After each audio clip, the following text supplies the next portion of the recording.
Yo, what's poppin', Bagel Bros? And welcome back to the Rant Rapids. It has been quite a while, and obviously I'm still recording these on my Yeti, so the audio quality for the second channel videos, notoriously shit, still gonna be shit. But you know what? It's how we're doing it.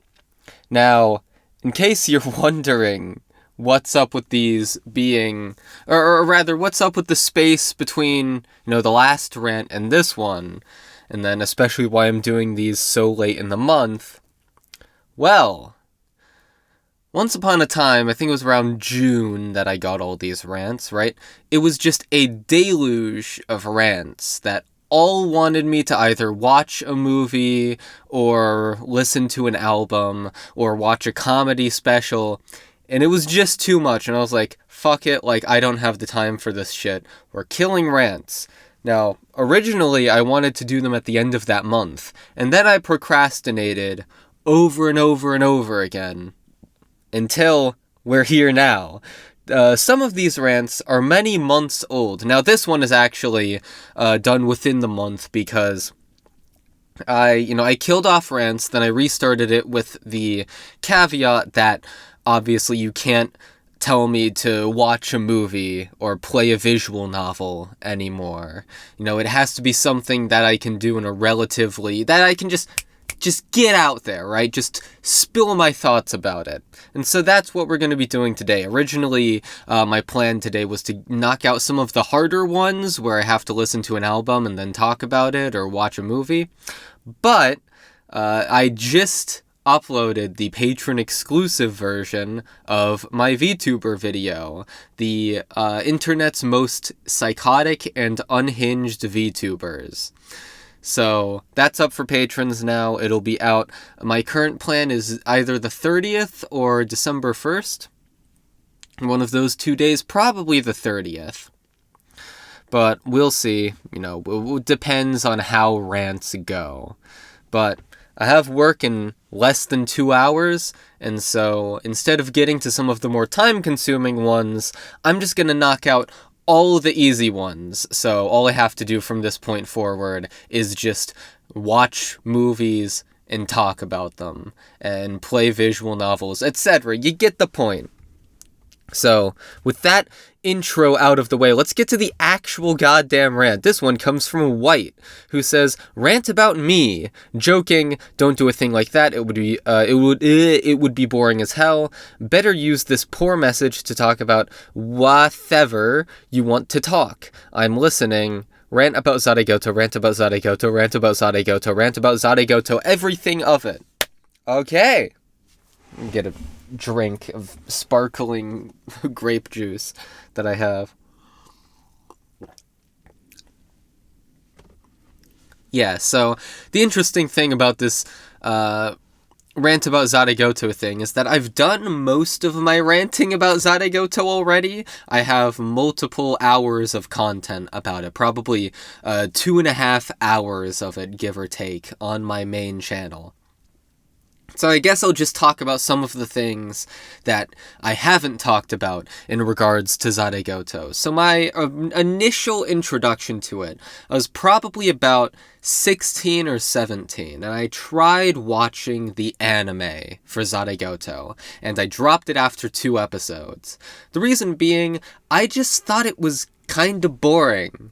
The main character wasn't that interesting to me. He was just kind of a guy, a blank slate, a deadpan dude. And, it just felt like, it's not that good, right?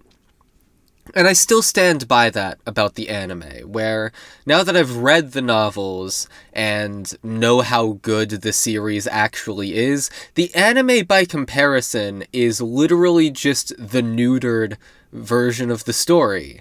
It has much less monologue, much less monologue, much less dialogue. It is extremely trimmed down to the point where we're just kind of speedrunning all of the characters by comparison. And because of that, all of them are infinitely less interesting than they are in the novel. it's been a while since I've seen the anime, so obviously I don't have too strong of memory of exactly what they cut. I was doing some comparisons a while ago, right?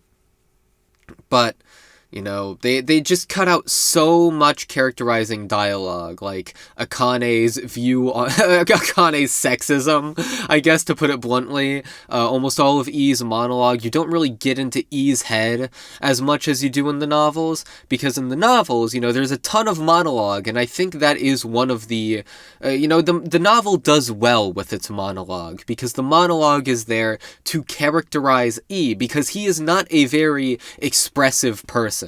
He just bottles up everything, for the most part anyway. And so, if you don't have a lot of that monologue, you lose a lot of the texture of E's character, which is disappointing, because after reading the novels, well, the first 3 anyway, he is one of my favorite characters in fiction. I love him. You know, he's a stellar protagonist.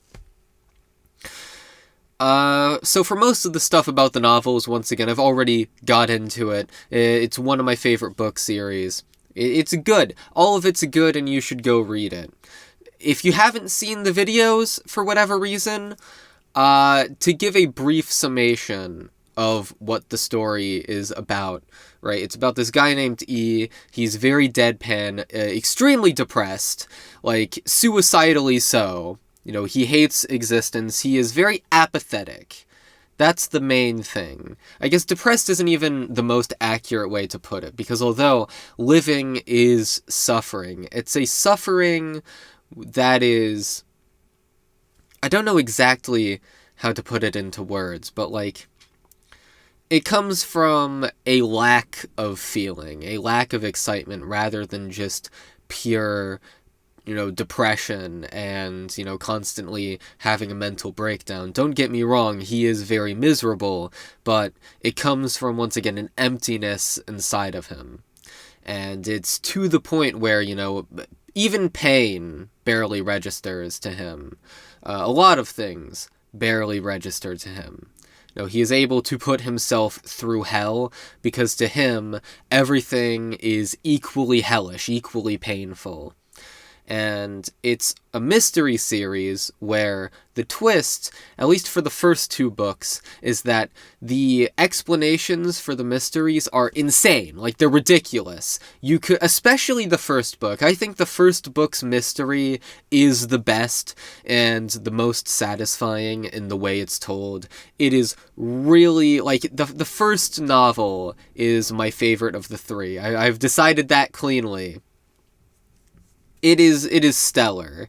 I love the story of it, but Volume 2 is also extremely characterizing for E, which is what people like about it. You know, personally, I think the mystery and plot of Volume 1 do, you know, edge out, Volume 2 just a little bit, but all of the books are good. What can I say? You should read all of them. And I guess the last thing I'll talk about in regards to Zaregoto is people asking me to do another Zaregoto video, specifically on psychological. I sort of said this at the end of the V3 video, but don't count on it anytime soon. I unfortunately just don't have, like, obviously I'm putting the channel in a new direction, and I do think that direction has room for Zaregoto in it eventually. But, you know, I recently quit my job. I have 3 days left on the job, and then I'm out of there. And so, just from a practicality standpoint, I can't make videos about Zaregoto because they don't get views. Simple as. And I'm at a stage in life where I cannot take the hit. You know, I can't just spend... Another thing is that the videos take a long time to make. I could do them in a way that they're, you know, shorter and easier to make, and then, you know, just give the Zaregoto fans what they want, but I feel like it's better to put all my effort into it when I do have the chance to do so. It's just that right now I don't have the chance to do so. Someday I will read Psychological, just don't expect it to be soon. Alright, that's about it. See ya.